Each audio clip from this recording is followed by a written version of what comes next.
हंसे विभूषितकरान् नवनीरदाभात् पीताम्बरात्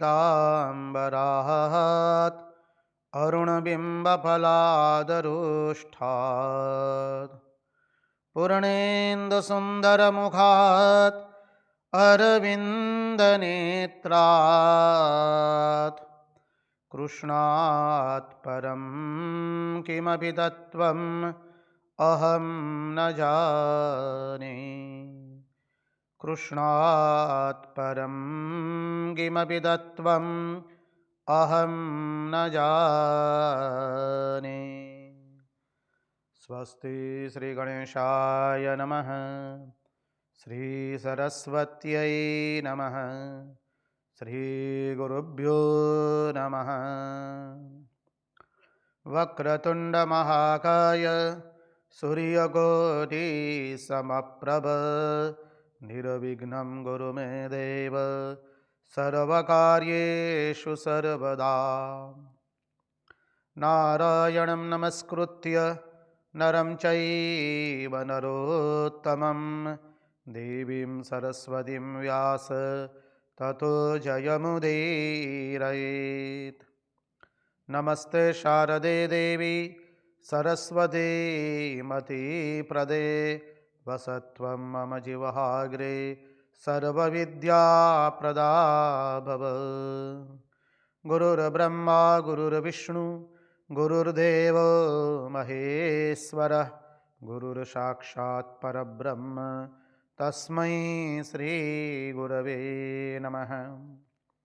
सच्चिदानन्दरूपाय विश्वोत्पत्त्यादिहेतवे तापत्रयविनाशाय श्रीकृष्णाय वयं नुमः। ॐ नमः परमहंसास्वादित चरणकमलचिन्मकरन्दाय भक्तजनमानसनिवासाय श्रीरामचन्द्राय विश्वसर्गविसर्गादि नवलक्षणलक्षितं श्रीकृष्णाख्यं परं धाम जगद्धाम नमामदद। ॐ स्थापकाय च धर्मस्य सर्वधर्मस्वरूपिणे अवतारवरिष्ठाय रामकृष्णाय ते नमः। मुखं करोति वाचालं पङ्गुं लङ्घयते गिरिं यत्कृपात्वमहं वन्दे परमानन्दमाधवम्। कृष्णकनैयालाल की जय, भक्तवत्सल भगवान की जय, वृंदावन बिहारी लाल की जय, भगवान श्री राम कृष्ण देव की जय, भागवत भगवान की जय, भागवत भक्त भगवान की जय। ओम नमो भगवते वासुदेवाय। नारायण नारायण नारायण नारायण। सर्वप्रथम हम पूज्यपाद स्वामी आदि बाबानंद जी महाराज जी के चरणों में सश्रद्धेय प्रणाम निवेदित करते हैं।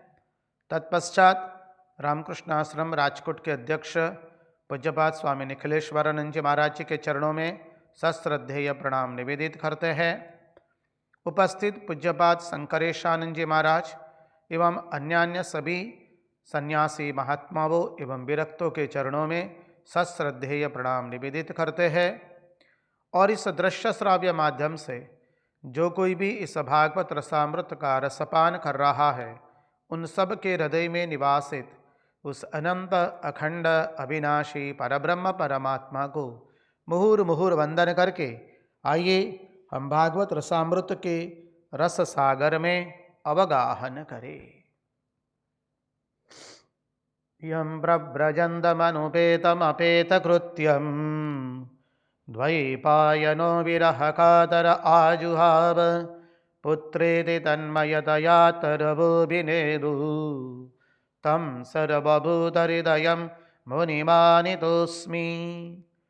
कृष्णाय वासुदेवाय हरये परमात्मने प्रणतक्लेशनाशाय गोविंदाय नमो नमः। नारायण नारायण नारायण नारायण।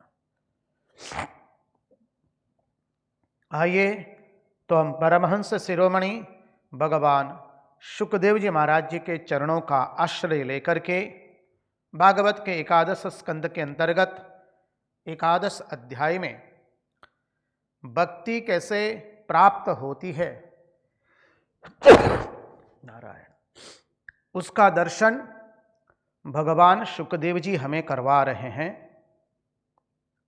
तो उसका दर्शन करें। जिज्ञासुओं ने एक दो प्रश्न किया है, उसका हम उत्तर देंगे, समयानुसार उत्तर देते रहेंगे उसका। आज हम एकादश स्कंद के इस तत्वार्थ में प्रविष्ट हो जाए कि भक्ति किसे कहते हैं। कल जो हमने देखा था, बारंबार प्रेम पूर्वक परमात्मा का चिंतन, उसका नाम है भक्ति। ऐसा नहीं 1 घंटा किया, 2 घंटा किया, 4 घंटा किया, बाकी का 20 घंटा संसार का चिंतन किया, जीना, उसका नाम भक्ति नहीं है। अनन्यास चिंतयन्तो माम ये जना पर्युपासते तेषाम नित्यभियुक्तानाम योगक्षेमम वहाम्यहम्। अनन्यास चिंतयन्तो माम, अव्यभिचारिणी भक्ति, तेषाम सततयुक्तानाम भजताम प्रीतिपूर्वकम ददामी बुद्धियोगम तम येन मामुपयान्ति ते। हमारा भगवान मधुसूदन गीता के अंदर में भिन्न भिन्न प्रकार से यह बता रहे हैं। तेषाम सततयुक्तानाम, सतत नाम स्मरण। श्री रामकृष्ण देव ने रामकृष्ण कथामृत में हमें सरल अर्थ से समझाया। व्यक्ति को दांत की पीड़ा होती है तो सब कार्य करता है, लेकिन उसका मन कहाँ रहता है? जहां दांत का दर्द है वहां। उसी तरह से हम संसार का सब कार्य करेंगे, लेकिन हमारा मन कहाँ रहेगा? भगवान के पास में। सतत नाम स्मरण, भीतर में एक अजस्र धारा बहनी चाहिए नाम चिंतन की, नाम स्मरण की। चलते उठते बैठते खाते पीते सोते, जागृत अवस्था में, स्वप्नावस्था में, सब अवस्था में, उसे कहते हैं भक्ति। भक्ति का अर्थ यह नहीं है कि केवल हम संकीर्तन कर लिए, केवल भागवत पाठ कर लिए, भागवत का केवल श्रवण कर लिए कुछ घंटों तक, और बाकी का घंटा हम संसार का चिंतन करेंगे। जी ना, एक अजस्र धारा बहनी चाहिए हमारे चिंतन में भगवान नाम स्मरण की। उसी के लिए भिन्न भिन्न प्रकार बताए। बोले कोई निमित्त चाहिए ना भगवान को याद दिलाने के लिए, तो क्या निमित्त बनेगा? बोले संसार में जो जो चीजें हम देखते हैं उन सबको भगवान से जोड़ दीजिए। बस संसार में हम जिससे जुड़े हुए हैं, कैसे जुड़े हुए हैं? ममता के कारण जुड़े हुए, अहमता एवं ममता।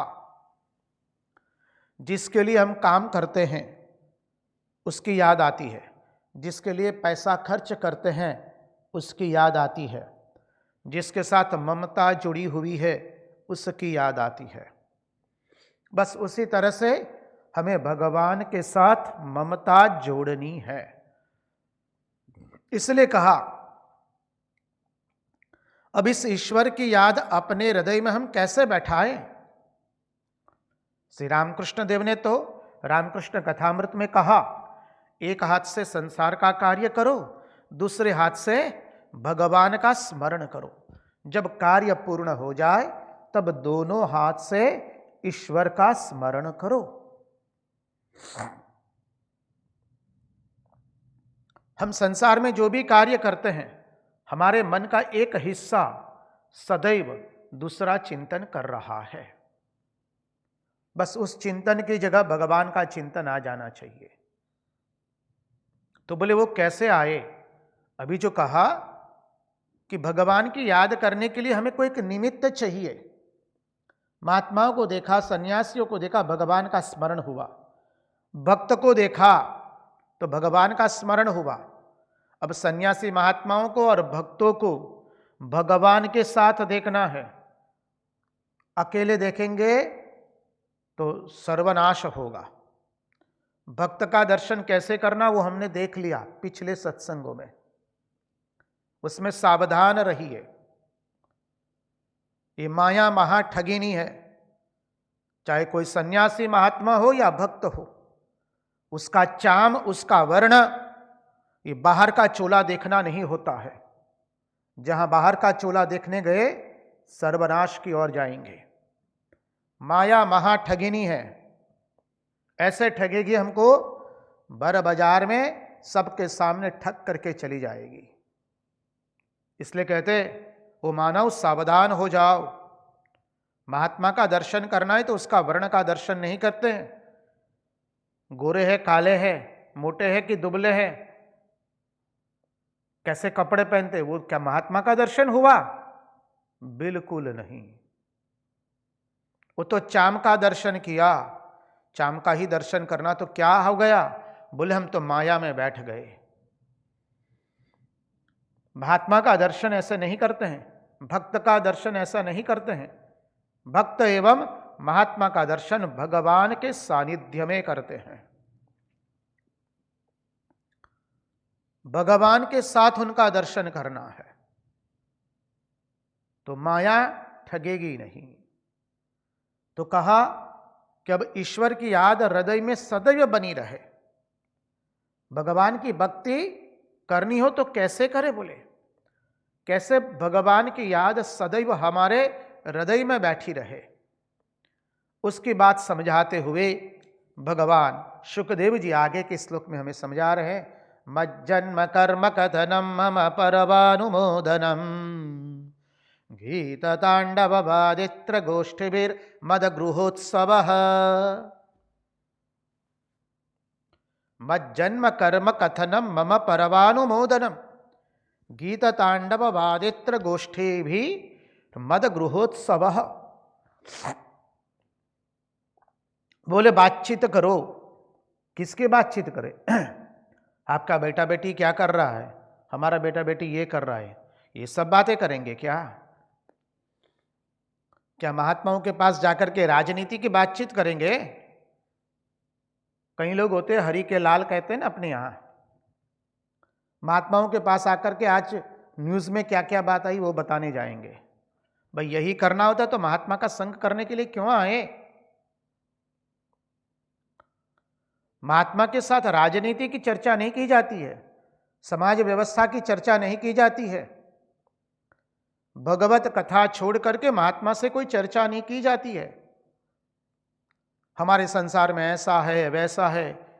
महात्मा कहते तुम्हारा जो भी तकलीफ हो बैठ जाओ यहां पर, हम तुमको भगवान की कथा सुनाते हैं, जाओ तुम अपना दुख भूल जाओगे।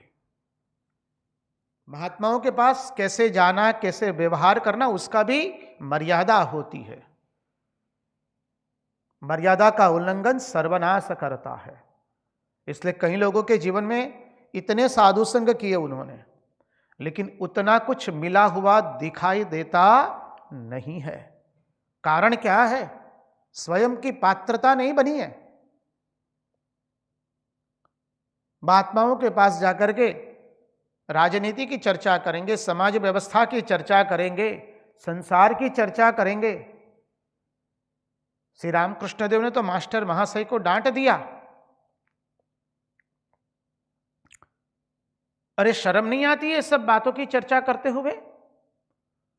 नरेंद्रनाथ दत्त के साथ बातचीत कर रहे थे आज के उस समय के युवाओं को लेकर के। हाँ, आजकल के युवा लोग मनी इतने अच्छे नहीं रहे, इतना ठीक ठीक भगवत पथ पर नहीं जा रहे हैं और चरित्र भी खराब हो रहा है।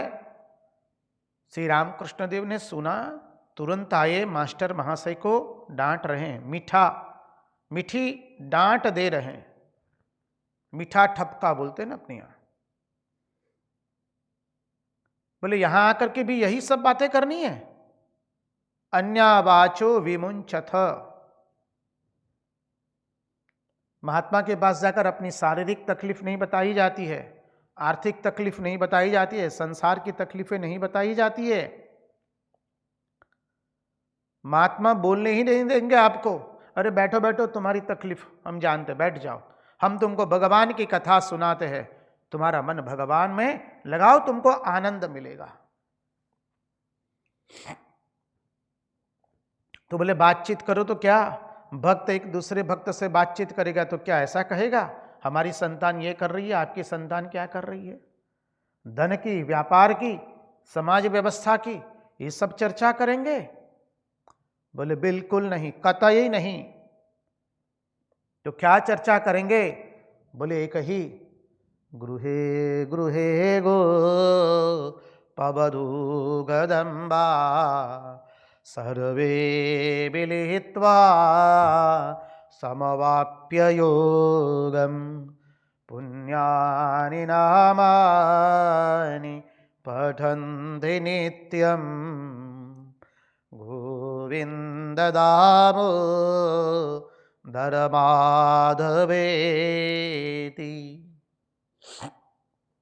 गोपिकाएं जब भगवान गौचारण के लिए जाते हैं, ग्वाल बाल बने हैं, गोपाल बाल बने हैं, भगवान जब वन में गायों को लेकर, बछड़ों को लेकर जाते हैं, तब गोपियां अन्यान्य गोपियों के साथ बैठकर सतत क्या कर रही है? श्री कृष्ण नाम स्मरण कर रही है। गृहे गृहे गोपवधू कदम्बा सर्वे मिलित्वा समवाप्य योगम पुण्यानि नामानि पठन्ति नित्यं गोविंद दामोदर माधवेति। बोले जब भी मिले भगवान की बात करे। मास्टर महाशय महेंद्रनाथ गुप्त, श्री रामकृष्ण कथामृत के लेखक, उनके पास कोई भी आता था, वो भगवत प्रसंग छोड़कर के किसी के साथ और कोई बातचीत करते नहीं थे। कोई कुछ कैसा भी दुख लेकर आ जाए, बोले बैठो तुम, हम तुम्हें श्री रामकृष्ण देव की बात सुनाते हैं, बस। और वो व्यक्ति जब निकलता है तब आनंद से बाहर निकलता है। किसी ने पूछा मास्टर महर्षि को, महेंद्रनाथ गुप्त को, कि आपके पास ऐसी क्या औषधि है जो कोई भी आता है दुखी होकर आता है, लेकिन जब लौटता है तो आनंद से लौटता है? तो महेंद्रनाथ गुप्त मास्टर महाशय ने कह दिया, देखिए हमारे पास एक कुंजे में गंगाजल भर के रखा हुआ है, एक घट में गंगाजल भर के रखा हुआ है, जो भी आता है उस गंगाजल को हम उसे पिला देते, वो उसका पान करता है, और जैसे ही वो पान करता है आनंदित हो जाता है। तो यही है, बोले बातचीत करो तो भगवान की बातचीत करो, भगवान के अतिरिक्त और किसी की बात मत चित करो। ईश्वर के बारे में सच्ची बात करे तो भी अच्छा है, अरे बोले झूठी बात करो तो भी अच्छा है, क्योंकि वो ईश्वर की बात है। जो कुछ करो सच्ची या झूठी बात, लेकिन केवल ईश्वर के बारे में बात करो। देखिए यहां पर जो भक्ति बताई जा रही है, हम आपको एक बात स्पष्ट कर दे, हम सबके लिए बहुत आवश्यक है इस बात को समझना। ये भक्ति कोई ऐसी व्यक्ति के लिए नहीं है कि जो 2 घंटा भक्ति करेगा और बाकी का 22 घंटा संसार का चिंतन करेगा। उसके लिए भागवत के अंदर में ये बात कही नहीं गई है। जिसने अपना जीवन का आदर्श एकमात्र भगवान को बनाया है, जिसने अपने जीवन में तय कर लिया है, या तो हम भगवत प्राप्ति करेंगे या भगवान नाम स्मरण करेंगे रात दिन, ईश्वर के सिवा और किसी का चिंतन नहीं करेंगे, उसी के बारे में बात कही जाती है। पार्ट टाइम वालों की बात नहीं है यहां पर, यहां फुल टाइम की बात है। प्रतिपल प्रतिक्षण प्रतिश्वास केवल भगवन नाम स्मरण, यही हमारा आदर्श होना चाहिए, यही उद्देश्य होना चाहिए। और उसी उद्देश्य आदर्श के लिए हम जो भी साधन करेंगे उसे साधन गिना जाएगा। इसलिए कहा जो कुछ भी बात करो भगवान के बारे में बात करो। महात्मा लोग कहते हैं जब कोई आवे तो तुम्हारे पास तो उसे बोलने मत दो। देख लो आदमी को वो कहाँ है बैठा हुआ है, मनुष्य को देख के पता चल जाता है कि वो संसार की बात करेगा या भगवान की बात करेगा। वो दूसरी बात छेड़े उसके पहले भगवान की बात छेड़ दो। इस सदैव याद रखना है भगवान के भक्त को कि कोई हमारे पास आवे तो हम उसकी निम्न जगह पर ना बैठे, उसको हम हमारे भगवान की जगह में बिठाए, हमारे भगवान के नामस्मरण में बिठाए, भगवान के स्मरण में बिठाए, भगवान के श्रवण में बिठाए, भगवान के चिंतन में बिठाए। यदि ऐसा नहीं किया तो वह व्यक्ति हमारा उपभोग करके चला जाएगा। और यही हो रहा है अधिकांश। यदि हम लोग अपना स्वानुभव की ओर दृष्टिपात करेंगे तो हमें पता चलता है सभी लोगों ने हमारा उपभोग किया है और हमने करने दिया, इसलिए किया है। गलती और किसी की नहीं, हमारे स्वयं की है। दूसरा भोक्ता बना और हम भोग्य बने हैं। कैसे? वो आता है संसार की बात करता है, बस हम उसे करने देते हैं और अंत में वो अपनी वासना के संस्कार हमें दे करके जाता है और हमारा मन कलुषित है उसको और कलुषित कर देता है। अब कूड़ादान भर नहीं गया है, अब कूड़ादान में से कचरा बाहर निकल रहा है। इसे हम कहते हैं ना ओवरफ्लो हो गया है। बोले कतई ये नहीं होने देना है।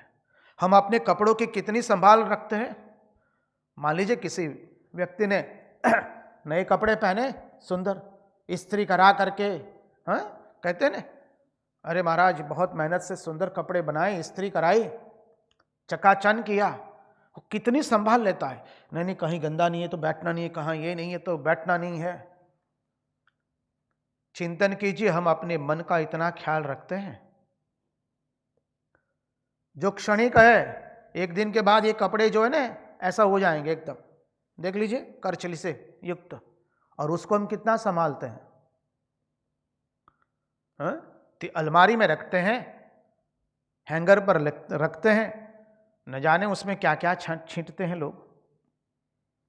कपड़ों की हम कितनी संभाल लेते हैं, कपड़ों का कितना ख्याल करते हैं। क्या उतना ख्याल हमने हमारे मन का किया है कभी? तो क्या हम जड़ है? प्रश्नार्थ किया जाए स्वयं को, उत्तर स्वयं को ही मिलेगा। रिक्त स्थानों की पूर्ति कर दीजिए। हम क्या इतने नीचे गिरे हुए हैं जो कपड़ों का ख्याल करेंगे और हमारे मन का ख्याल नहीं करेंगे? कोई दूसरा बात बोले उसके पहले अपनी बात बोल दो। भगवान की, वेदांत की, कृष्ण कथा की बात छेड़ दो, वेदांत की चर्चा छेड़ दो। उसको पसंद नहीं होगा, अपने आप चला जाएगा। वो कहेगा, वो सोचेगा कहीं गलत नंबर लग गया है भाई। मम पर्वानुमोदनम, बोले मेरे पर्वों का उत्सव मनाओ। घर में बेटा बेटियों की लोग वर्षगांठ मनाते हैं ना, जन्मदिन मनाते हैं आप लोग। नाना नानी का जन्मदिन मनाया जाता है, माँ बाबूजी का जन्मदिन बनाते हैं, दादा दादी का जन्मदिन बनाते हैं आप लोग।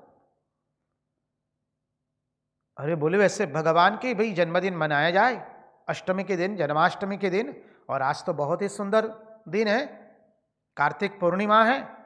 कई जगह कल मनाई गई, कई जगह आज मनाई जा रही है। हमारे गुजरात में तो आज मनाए रहे हम कार्तिक शुक्ल पूर्णिमा की। आज तो देव दीपावली है, आज देवताओं की दीपावली है, आज सामान्य दिन नहीं है।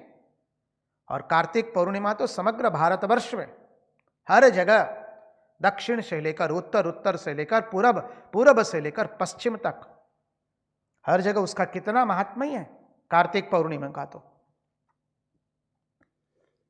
बांग्लादेश में तो ये रास पूर्णिमा के रूप में मनाया जाता है। भगवान पिता रात्रि शरदोत्फुल्ल मल्लिका वीक्षरन्तुं मनश्चक्रे योग मायामुपाश्रितः। पूरे उत्तर भारत में तो आज देव दीपावली के रूप में हम ये पर्व मनाते हैं।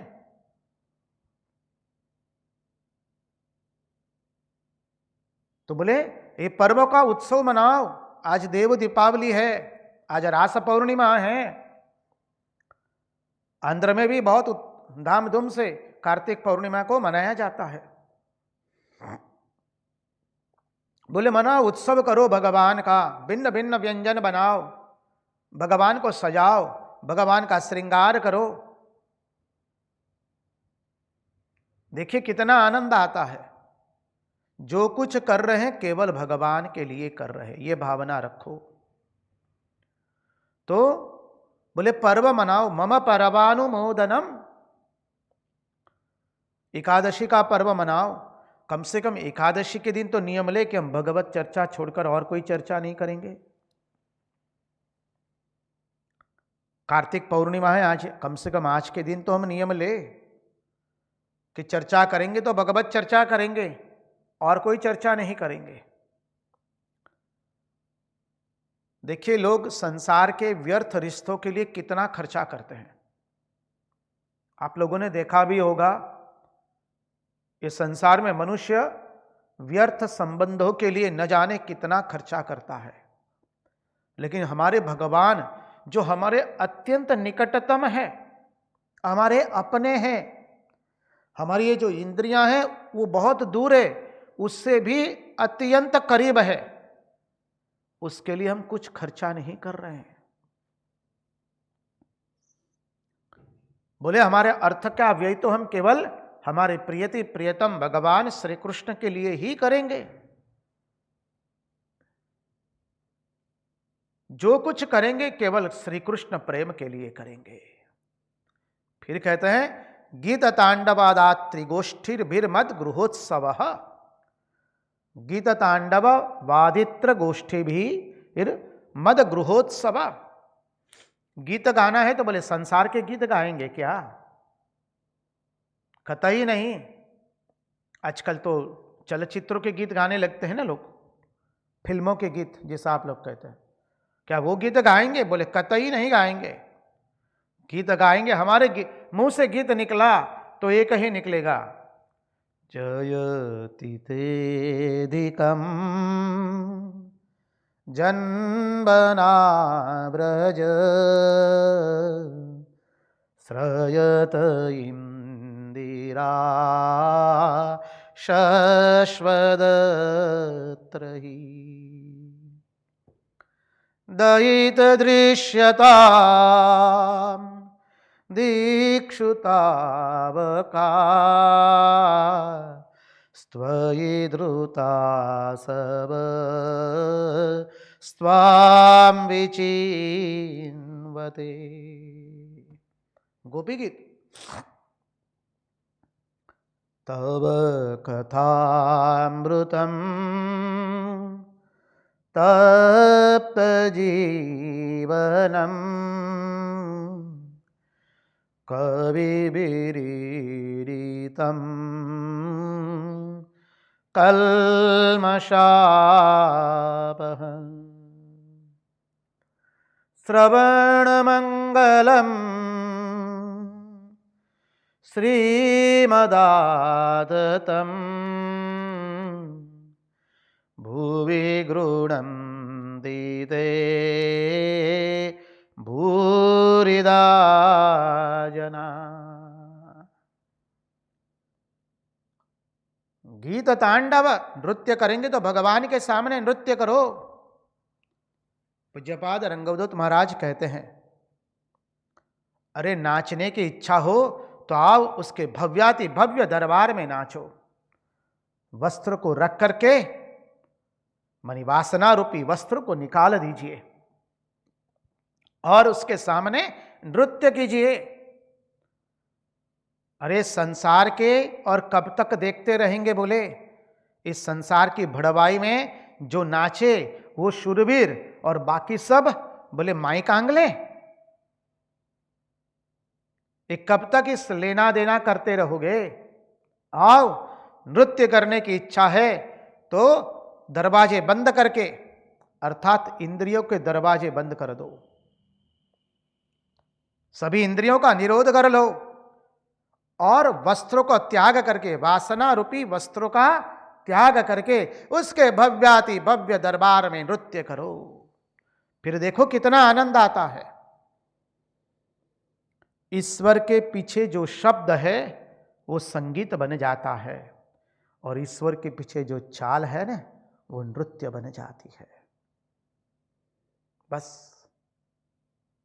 बंग भाषा में बहुत सुंदर कीर्तन है जो महाप्रभु जी की किया करते थे।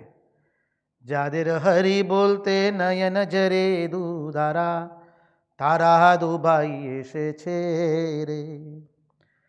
जादिर हरि बोलते नयन जरे दूधारा, तारा दुबाई से छेरे। जरा मारखे प्रेम याचे तारा, तारा दुबाई से छेरे। बहुत सुंदर है वो। जरा अपनी नेचे जगत नाचाए तारा, तारा दुबाई से छेरे। जो स्वयं नाच करके जगत को नचाते हैं, ऐसे दो भाई आए हैं। जादेर हरि बोलते नयन जरे दूधारा, तारा दू भाई ऐसे छेरे। जिनके नेत्रों में से हरिनाम का श्रवण करते, हरिनाम उच्चारण करते, नेत्रों में से अश्रु की धारा बहती है, ऐसे दो भाई ऐसे दो भाई आए हैं। जरा मारखे प्रेम याचे तारा। जो लोग स्वयं मार खाते हैं लेकिन दूसरे को प्रेम बांटते हैं, तारा दुबाई से छेरे। बहुत सुंदर कीर्तन है। तो बोले गीत तांडव वादित्र गोष्ठी भी मद गृहोत्सव। भगवान का उत्सव मनाइए, नंदोत्सव मनाइए। अरे आज लाल जी ने बोले करवट बदलिए, करवट बदलने का उत्सव मनाइए। नित्य नित्य उत्सव होने चाहिए। उत्सव का अर्थ हम बाह्य उत्सव की बात नहीं कर रहे हैं। बाह्य उत्सव तो होने ही चाहिए, भीतर के भी उत्सव होने चाहिए। उत्सव, उत्सव का अर्थ क्या है? उत्सव भगवान के सामीप्य का अनुभव करना, उसका नाम है उत्सव। हर रोज नंदोत्सव मनाओ। अपने हृदय कमल के अंदर में भोर में उठ जाइए, ब्रह्म मुहूर्त में, सूर्योदय से 1.5 घंटा पहले का समय वो ब्रह्म मुहूर्त गिना गया है। सूर्यनारायण भगवान आएंगे तो उसकी स्वागत करने के लिए हमें तैयार रहना है, संध्या वंदन करके। हर रोज सूर्यनारायण भगवान को आप अर्घ्य देते हैं ना, ओम द्राम सूर्याय नमः बोल करके। स्तोत्र भी गाते होंगे, जवा कुसुम संकाशम काश्यपेयम महाद्युतिम ध्वांतारिम सर्वपापग्नम प्रणतोस्मि दिवाकरम। फिर कहते हैं ओम द्राम सूर्याय नमः।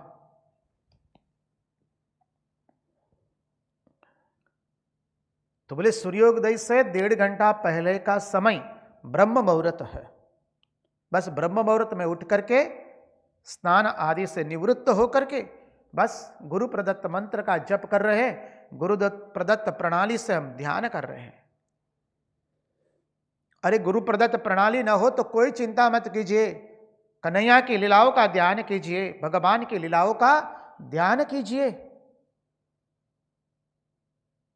महामंत्र का जप करते रहिए। हरे कृष्ण कृष्ण कृष्ण हरे हरे, हरे राम राम राम हरे हरे। महात्माओं ने बताया जब तक गुरु प्रदत्त मंत्र नहीं मिलता है तब तक बोले जो मंत्र अच्छा लगे भगवान के प्रति उसका जप कीजिए।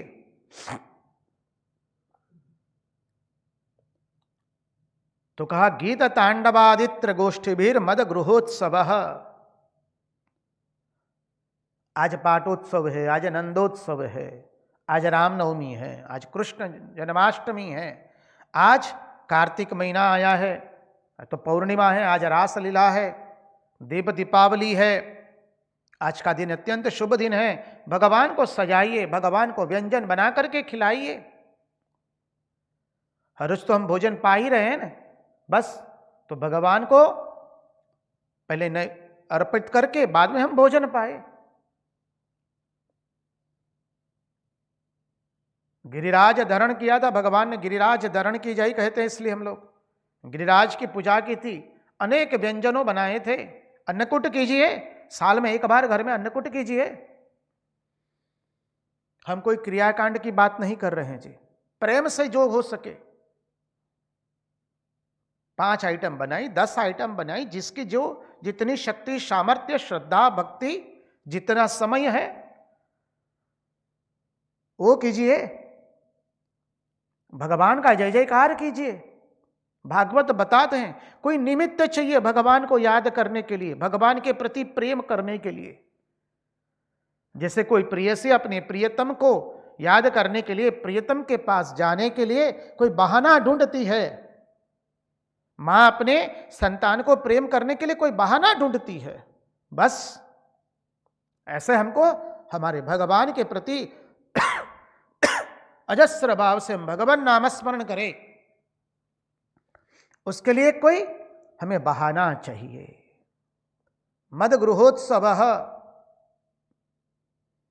बोले आज आनंदोत्सव है, पाठोत्सव है। देखिए, बिना वस्तु के भाव नहीं होता है। बहुत सुंदर समझाते महात्मा लोग, आचार्य लोग, सुंदर तत्वार्थ है, समझिए। बिना वस्तु के भाव नहीं होता है। जब तक हम हाथ में भगवान के लिए सुंदर पेड़ा, श्रीखंड, रसमलाई, मालपुआ, ये सुंदर सुंदर व्यंजन हाथ में लेकर के भगवान को नैवेद्य नहीं करेंगे, अर्पण नहीं करेंगे, तो हम ध्यान क्या कर पाएंगे?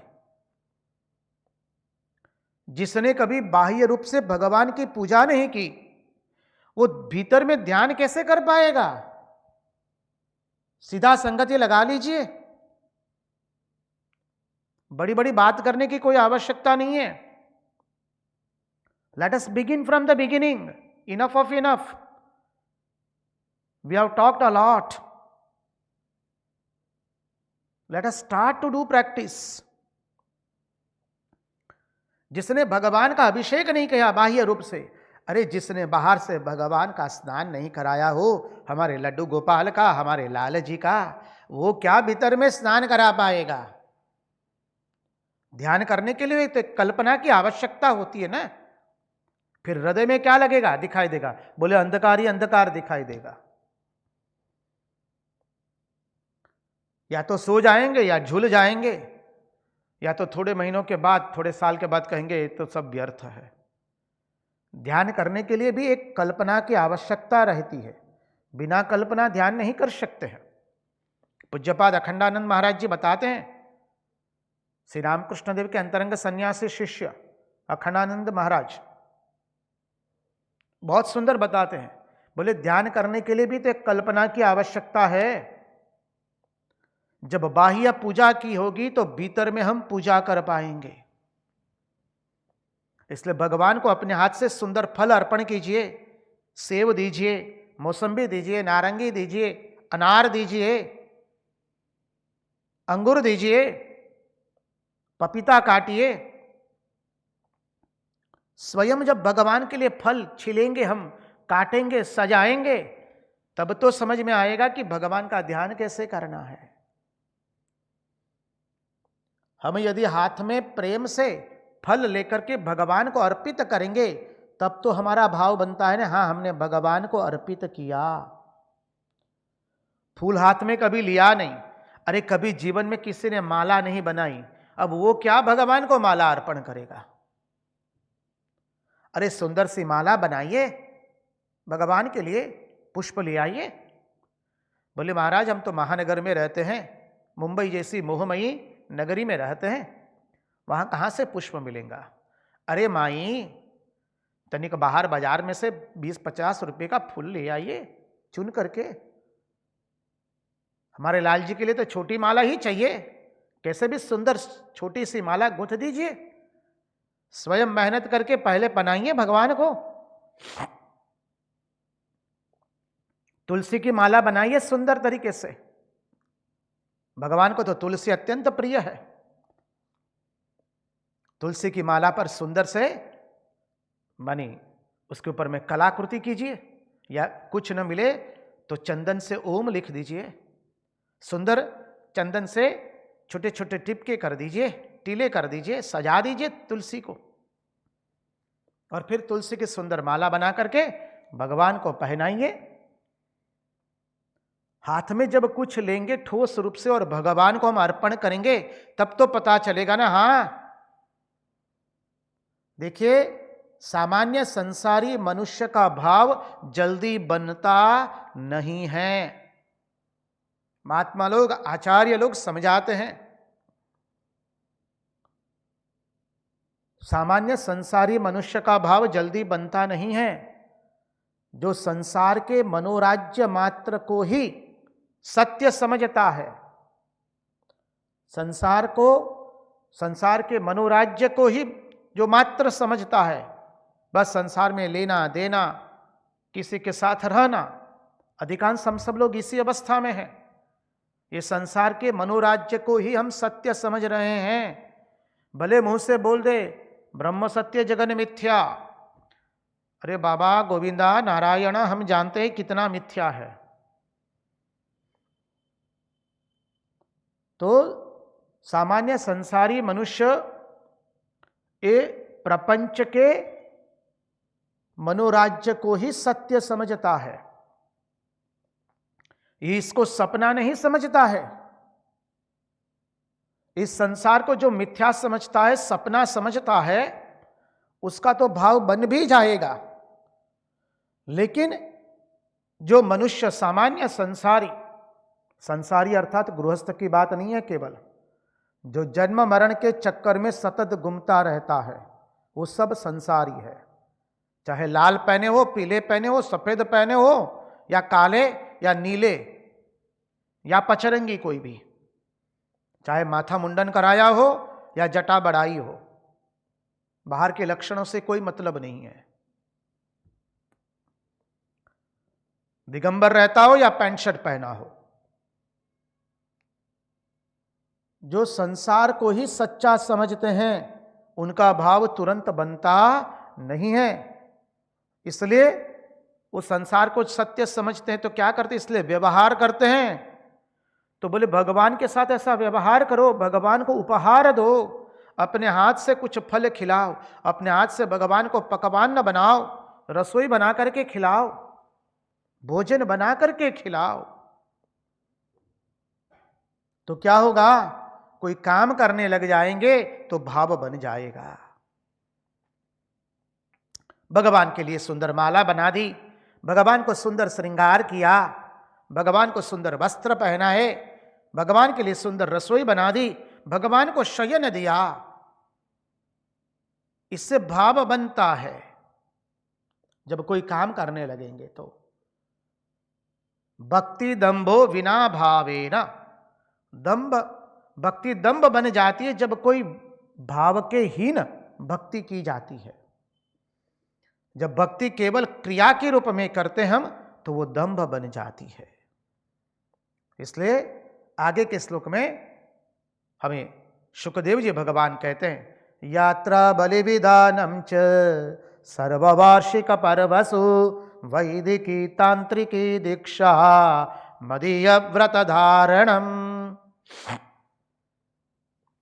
बोले भगवान के लिए यात्रा करो, वृंदावन जाओ, 84 कोश की यात्रा करो, वृंदावन की परिक्रमा करो, गिरिराज की प्रदक्षिणा करो। गिरिराज की प्रदक्षिणा करेंगे तो 5-5.5 घंटे लग ही जाते हैं। वृंदावन की यात्रा करते करते 2.5 घंटा लग जाता है, 2.5 से 3.5 घंटा जिसकी जो चलने की जो गति है वो मध्यम है तो 2.5 घंटे में पूर्ण होती है। जो द्रुत गति से चलते वो 2 घंटे में पूर्ण करते हैं। मध्यम गति वाले 2.5 घंटा तो लग ही जाता है, या 3.5 घंटा लगा भाई। गिरिराज की प्रदक्षिणा करेंगे तो 5 से 6 घंटा लग जाता है मिनिमम, कम से कम। बरसाना की प्रदक्षिणा करो, 84 कोश की यात्रा करो, 4 धाम की यात्रा करो, सप्तपुरी की यात्रा करो, द्वारिकाधीश जाओ दर्शन करने के लिए, सोमनाथ जाओ, डाकोर जाओ, अंबाजी जाओ, वैष्णवी देवी मां का दर्शन करो, श्रीशैलम जाओ, कन्याकुमारी दर्शन करो, रामेश्वरम जाओ, अयोध्या जाओ, तीर्थ यात्रा करो, बेलूर मठ जाओ, कमारपुकुर, जयराम बाटी की यात्रा करो, परिक्रमा करो। परिक्रमा करते हैं तो क्या होता है?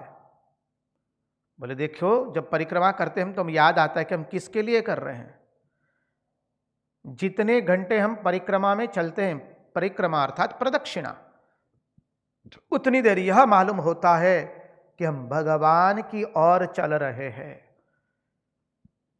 ये जीव भगवान की ओर गति कर रहा है। प्रदक्षिणा का सबसे हाथों हाथ फल यही है।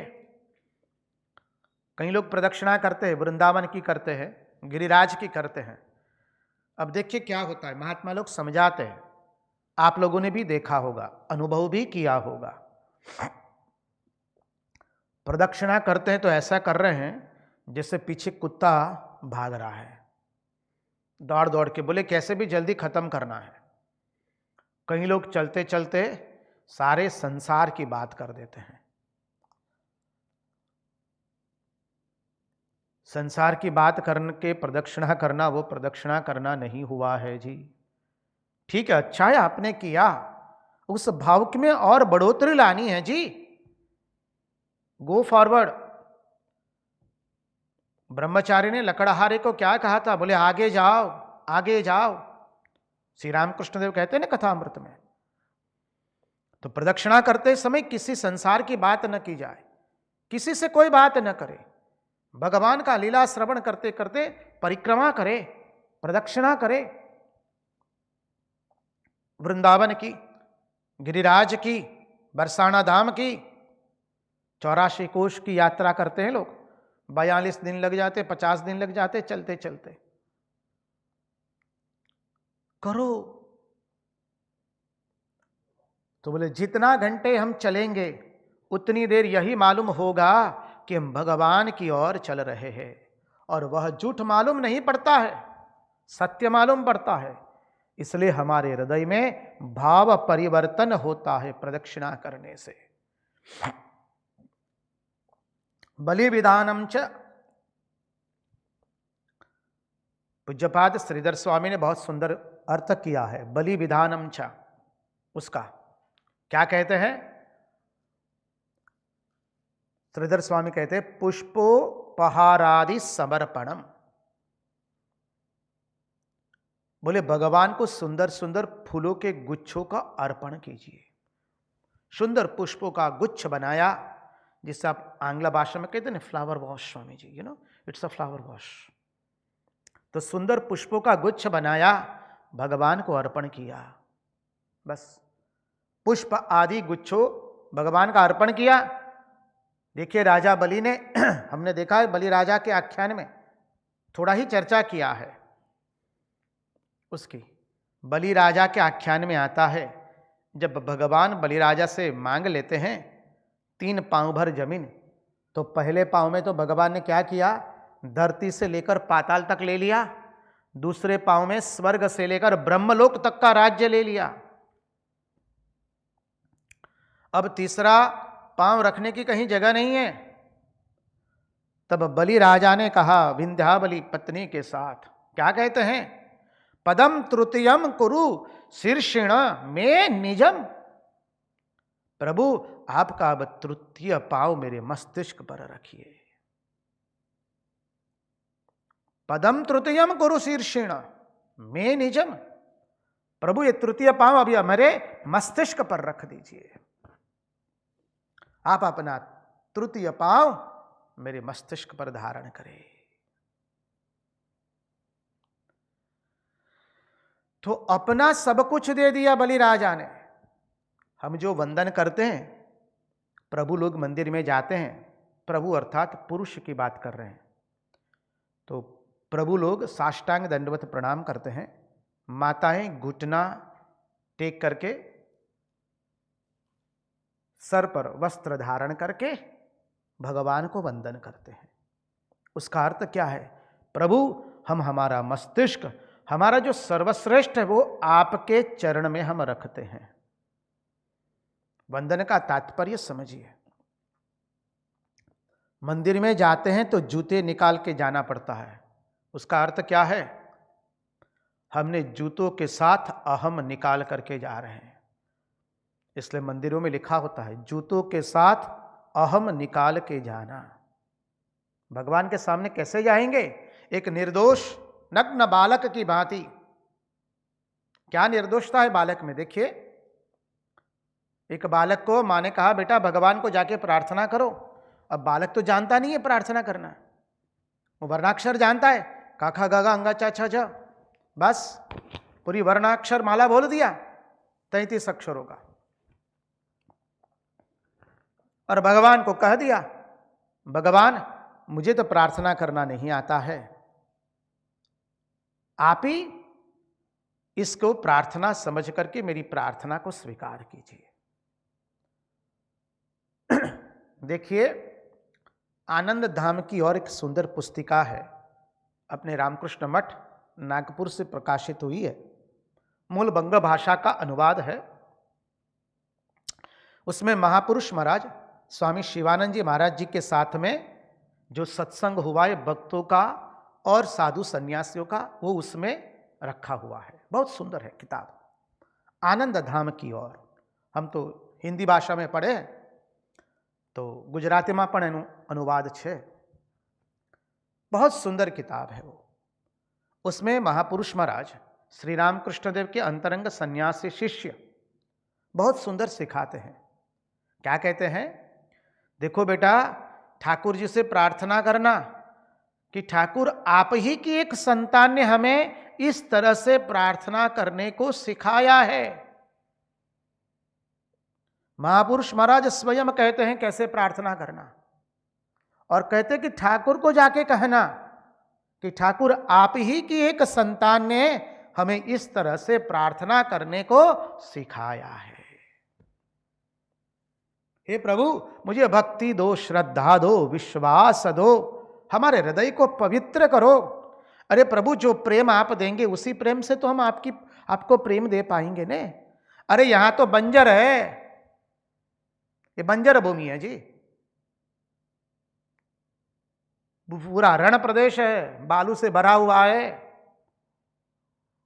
संसार में प्रेम दे दे करके हमने हमारे मन को ऐसा धर्मशाला बना दिया, ऐसी जगह बना दी, अब वहां पर अब किसी के लिए स्थान ही नहीं बचा है। प्रभु आप आइए, इस हृदय को प्रेम से सींचिए। प्रभु आप तो किसान है ने।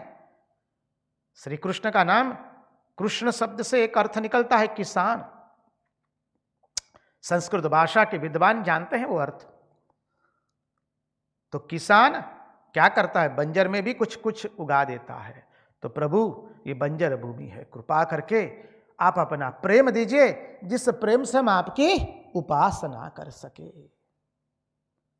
इसलिए कहते हैं ना, गुजराती में भी भजन है बहुत सुंदर, शंभु चरणे पड़ी मांगू घड़ी ये घड़ी कष्ट कापू दया करी शिव दर्शन आपू।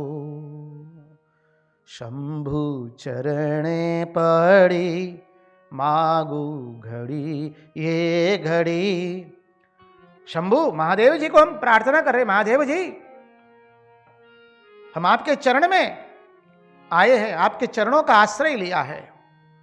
शंभु चरणे पड़ी मांगू घड़ी ये घड़ी, हर पल हम यही मांग रहे हैं, कष्ट कापू हमारे कष्ट को दूर कीजिए। दया करी शिव दर्शन आपो। अद्भुत भजन है, भाव कितना अद्भुत है। तो कहते हैं बलिराजा ने कह दिया, प्रभु अब त्रिपुरी पांव कहां रखेंगे, आप हमारे मस्तिष्क पर रख दीजिए, अपना सिर भगवान को दे देना। जब वंदन करते हैं तो शीश झुकाते हैं और दो हाथ आगे रख करके वंदन करते हैं। उसका अर्थ क्या है? नारायण प्रभु मैं अपनी क्रिया शक्ति एवं मानसिक शक्ति दोनों शक्ति आपको अर्पण करता हूं। मैं बुद्धि शक्ति एवं क्रिया शक्ति आपको अर्पण करता हूं। साष्टांग का अर्थ है हम सभी इंद्रियों से प्रभु आपकी आराधना कर रहे हैं, आपका पूजन कर रहे हैं। प्रत्येक इंद्रिय भगवान के सेवा में लग जाए, प्रत्येक इंद्रिय से, ज्ञानेन्द्रिय, कर्मेंद्रिय, अंतःकरण, सबसे। तो इसको कहते बलि विधान। हमने भगवान के श्री चरण में अपना मस्तिष्क रखा, अपनी क्रिया शक्ति रखी, अपनी बुद्धि शक्ति रखती। तो बोले जैसे बलिराजा ने दान दिया वैसा दान करो। जैसे उन्होंने अपने धन दौलत स्वर्ग पाताल सब कुछ और अंत में अपना मस्तिष्क भी दे दिया। तन मन धन सब कुछ है तेरा, स्वामी सब कुछ है तेरा, तेरा तुझको अर्पण, तेरा तुझको अर्पण, क्या लागे मेरा। ओम जय जगदीश हरे, जय जगदीश हरे, स्वामी जय जगदीश हरे। भक्त जनों के संकट, दास जनों के संकट पल में दूर करे, जय जगदीश हरे। बोले महाराज कब तक करना है? बोले कब तक करना वो बताते हैं, हमारे परमहंस शिरोमणि भगवान शुकदेव जी बताएंगे। उसके पहले महाराज जी से नम्र निवेदन, एक सुंदर भजन की प्रस्तुति करें, तत्पश्चात इस विषय में प्रवेश करेंगे। चरणे बड़ी मानो घड़ी रे घड़ी कष्ट का आपो, दया करी रे शिव दर्शन आपो, दया करी ने शिव दर्शन आपो।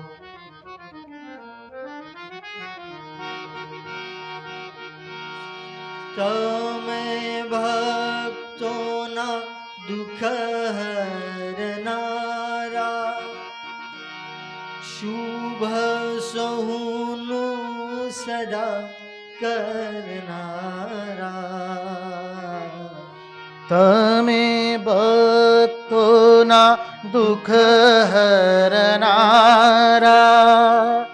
शुभ सहुनु सदा करनारा। हूँ तो मंदमती तारी अकड़ गति कष्ट का पो, दया करी शिव दर्शन आपो। हूँ तो मंदमती तारी अकड़ गति कष्ट आपो, दया करी શિવ દર્શન આપો. શંભુ શરણે પડી માગું ઘડીએ ઘડી કષ્ટ કાપો. દયા કરી શિવ દર્શન આપો. અંગે ભસ્મ સ્મશાનની ચોળી, સંગે રાખો સદા ભૂત ટોળી. અંગે સ્મશાનની ભોળી, સંગે રાખો સદા ભૂત ટોળી. ભલે ચંદ્ર ધર્યો કંઠે વિષ ભર્યું અમૃત આપો. ભલે ચંદ્ર ધર્યો કંઠે વિષ ધર્યું અમૃત આપો. દયા કરી શિવ દર્શન આપો. શંભુ ચરણે પડી માગું ઘડીએ ઘડી કષ્ટ કાપો. દયા કરી શિવ દર્શન આપો.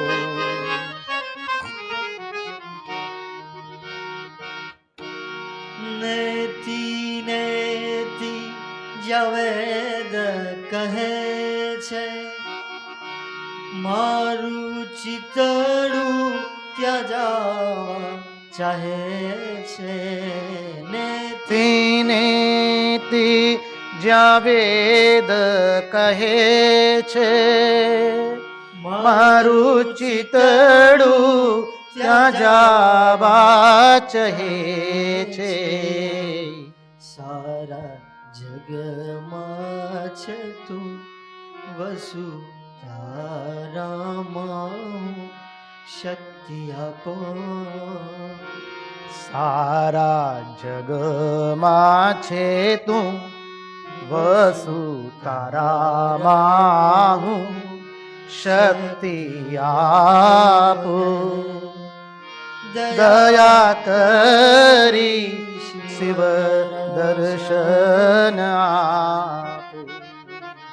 શંભુ શરણે પડી માગું ઘડીએ ઘડી કષ્ટ કાપો. દયા કરી શિવ દર્શન આપો.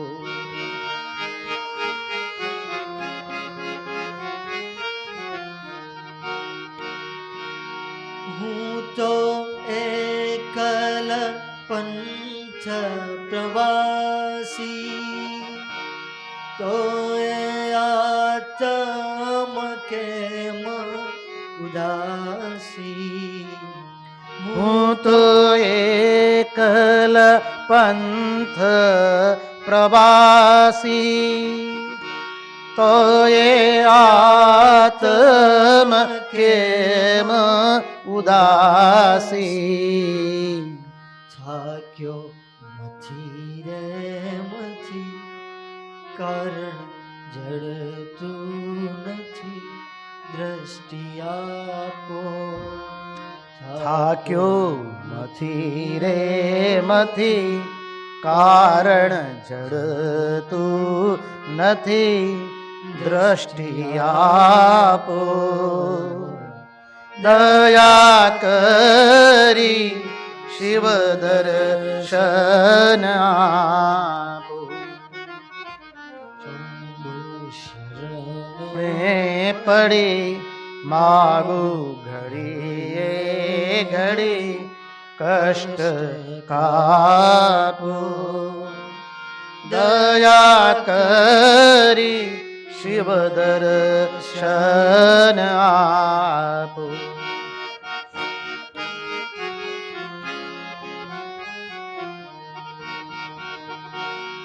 आप दृष्टि माते जनोखुं, सारी सृष्टि मां शिव रूप देखूं।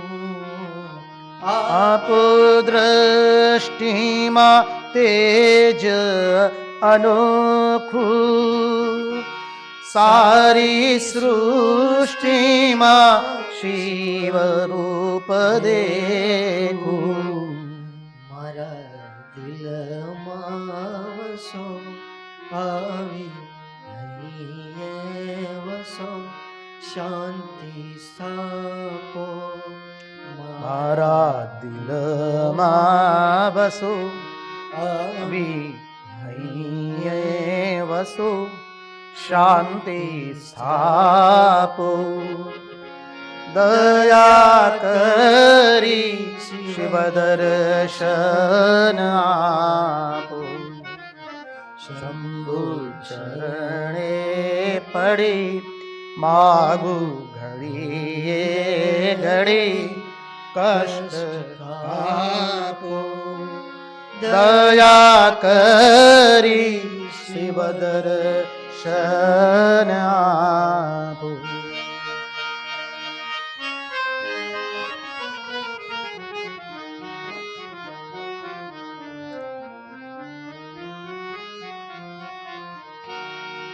અંગે શોભે છે રુદ્રની માળા, કંઠે લટકે છે ભોરિંગ કાળા। અંગે लटके छे रुद्राक्षी माळा, કંઠે લટકે છે ભોરિંગ કાળા। તમે ઉમિયાપતિ અમને આપો મતી કષ્ટ કાપો। तमे उमियापति અમને આપો मति कष्ट कापो। दया करी शिव दर्शन आपो। શંભુ शरणे पड़ी मागु घड़िए घड़ी कष्ट काबू।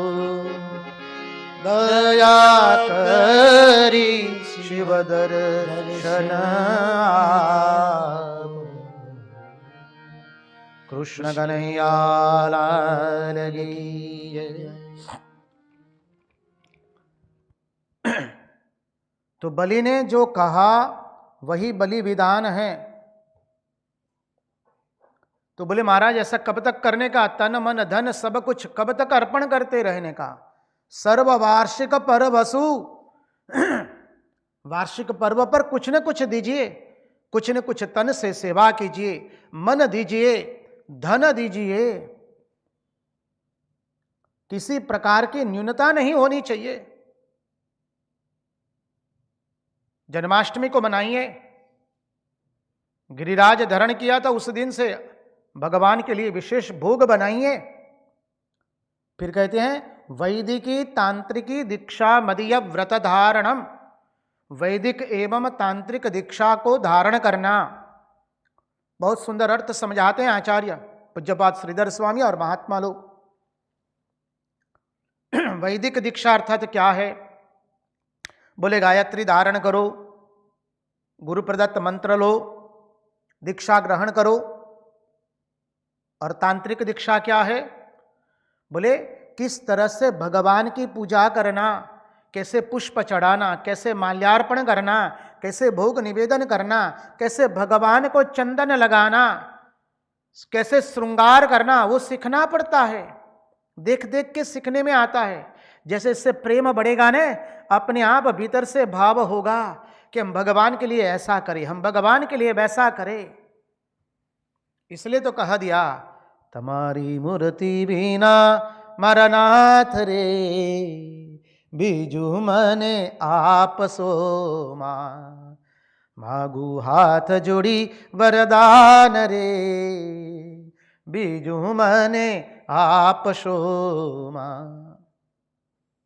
तांत्रिक दीक्षा का अर्थ समझिए, कैसे भगवान को चंदन लगाए, कैसे भगवान का श्रृंगार करे, कैसे भगवान की पूजा करे, कैसे भगवान की माल्यार्पण करे, माला बनाए, ये सब सिखा जाता है। शास्त्र में ऐसा वर्णन आता है कि जब मनुष्य दीक्षा ग्रहण करता है तब भगवान की पूजा करने का अधिकार प्राप्त करता है। दीक्षा का महात्मा ही है अपने यहां। दीक्षा का महात्मा ही पूज्यपाद बुद्धेशानंद जी महाराज, रामकृष्ण मठ मिशन के परमाध्यक्ष, उन्होंने बहुत सुंदर बताया, किताब के रूप में भी उपलब्ध है। दीक्षा का महात्मा ही क्या है, हिंदी, गुजराती, आंग्ल भाषा, बंग भाषा में भी उपलब्ध है वो पुस्तक। अन्य भाषाओं में भी उसका अनुवाद हुआ है। व्हाट इज इनिशिएशन, दीक्षा क्या है। जो मनुष्य गुरु प्रदत्त मंत्र से दीक्षा लेता है उसे भगवान की पूजा का अधिकार प्राप्त होता है। वे मनुष्य जो गुरु प्रदत्त मंत्र नहीं लेते हैं, उम्र हो गई है अनेक, लेकिन गुरु प्रदत्त मंत्र नहीं लिया है, अरे शास्त्र ने यहां तक कह दिया, अरे वो तो पशु के समान है। वे मनुष्य इस लोक में रहते हुए भी पशु के समान है। बोले उनके जीवित रहने का कोई फल नहीं है जिसने गुरु प्रदत्त मंत्र ही नहीं लिया। पता कैसे चलेगा कौन सी साधना करना है, कौन हमारे इष्ट है। गुरु केवल मंत्र नहीं देते हैं, मंत्र के साथ अपनी शक्ति दे देते हैं।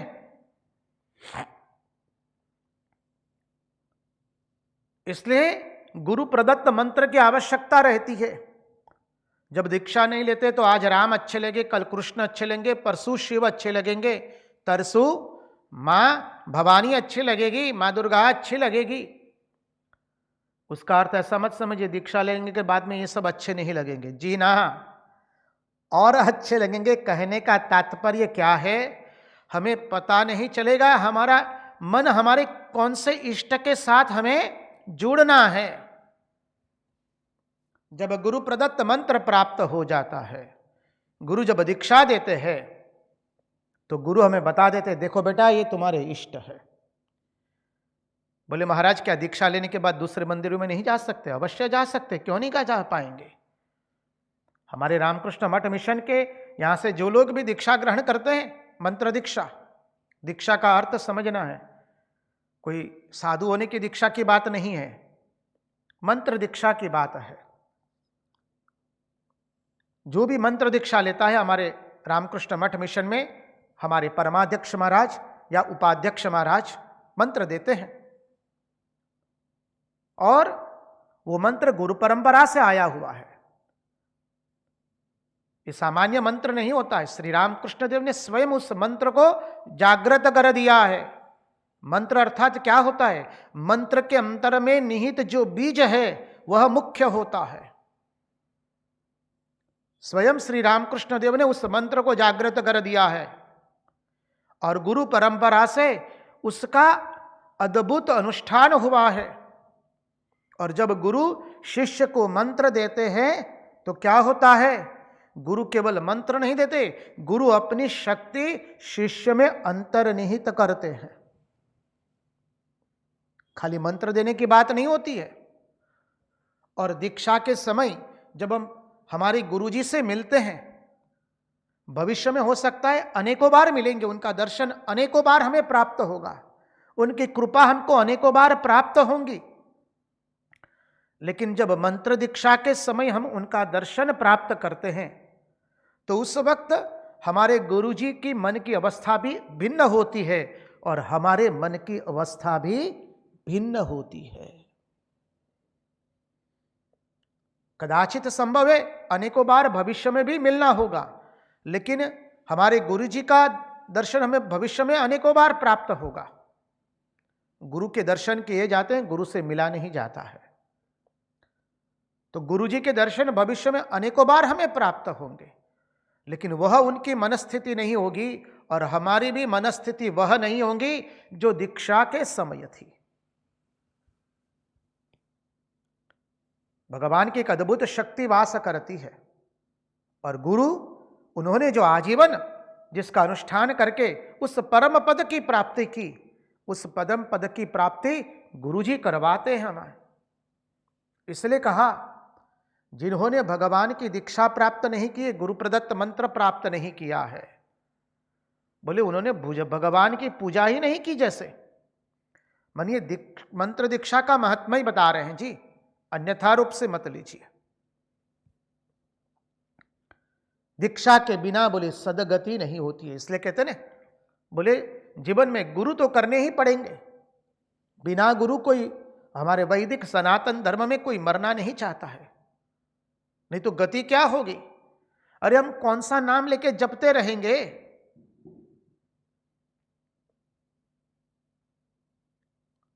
अरे महात्माओं ने अपना अनुभव बताते हुए कहा, क्या कहते महात्मा लोग, अरे पहले दीक्षा नहीं हुई थी और जब किसी महात्मा ने या भक्त ने दीक्षा के बारे में बताया तो हंस दिया। धीरे धीरे बोले महात्माओं का संग करके बोले चलो, महात्मा लोग बोलते हैं, उनके प्रति तो श्रद्धा है, उनके प्रति विश्वास है, वो कहते हैं इसलिए दीक्षा ले लेते हैं, मंत्र दीक्षा। बोले मंत्र दीक्षा ले ली, अब इतने वर्ष बीत गए तो अब पता चलता है कि दीक्षा के बिना मनुष्य कैसे रह सकता है। अब उल्टा हो गया जी। बोले हम दीक्षा के बिना इतने वर्ष कैसे रह गए। इसलिए भगवान कहते मदीय व्रत धारणम, कहा वैदिकी तांत्रिकी दीक्षा मदीय व्रत धारणम, मेरे कारण व्रत को धारण करो। भगवान के लिए व्रत हम धारण करेंगे। बोले चातुर्मास आ रहे हैं तो भगवान की ये पूजा करेंगे, आज एकादशी है तो ये पूजा करेंगे, आज तो कार्तिक पूर्णिमा है तो आज भगवान की हम विशेष पूजा करेंगे, विष्णु सहस्त्रनाम का पाठ करेंगे, शिव महिम्न स्तोत्र करेंगे, अरे सुंदर शिव मानस पूजा करेंगे। रत्नैकल्पितमासनं हिमजलै स्थानं च दिव्यांबरम, कितना आनंद आता है। तो भगवान कहते हैं मेरे लिए व्रत धारण करो। बस रोज मंदिर में जाकर के मंगला का दर्शन कीजिए। मंगलारती का दर्शन का कितना आनंद होता है भोर में। बोले मंगला का दर्शन कीजिए, मंगल आरती का गुजराती में कही छे ने अपने मंगलाना दर्शन करवाना छे। एकादशी है तो राम नाम करने जाएंगे, पौर्णिमा व्रत करेंगे, एकादशी व्रत करेंगे। गुजराती में तो भजन જ છે, આપણે ગઈએ છે ને, મારે એકાદશીનું વ્રત કરવું છે, મારે વૃંદાવનમાં જાવું છે, મારે એકાદશીનું વ્રત કરવું છે। माँ भी एकादशी करती थी,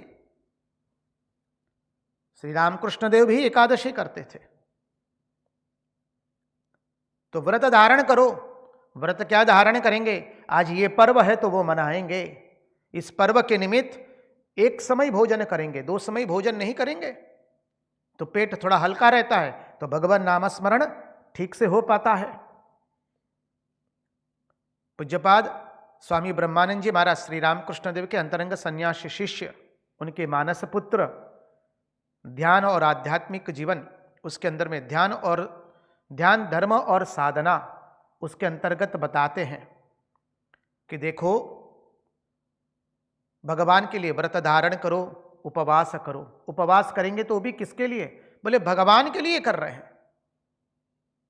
हम जो कुछ भी कर रहे हैं, हमारा चलना फिरना, सोना उठना, बैठना, खाना पीना, अरे महात्माओं ने समझा दिया यहां तक कि लघु शंका गुरु शंका वो भी हमारा साधना है।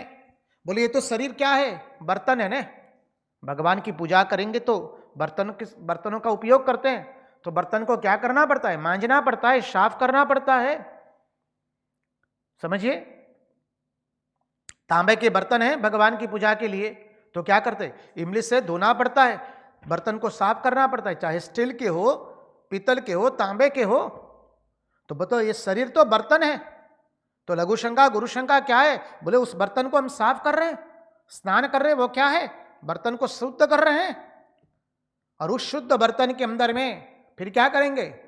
हृदय कमल मध्य राजितम निर्विकल्पम सदसदखिल भेदा तीतमेक स्वरूपम प्रकृति विकृति शून्यम नित्यमानंदमूर्तिम विमल परमहंसम रामकृष्णं भजाम्यहम्। विमल परमहंसं रामकृष्णं भजाम्यहम्।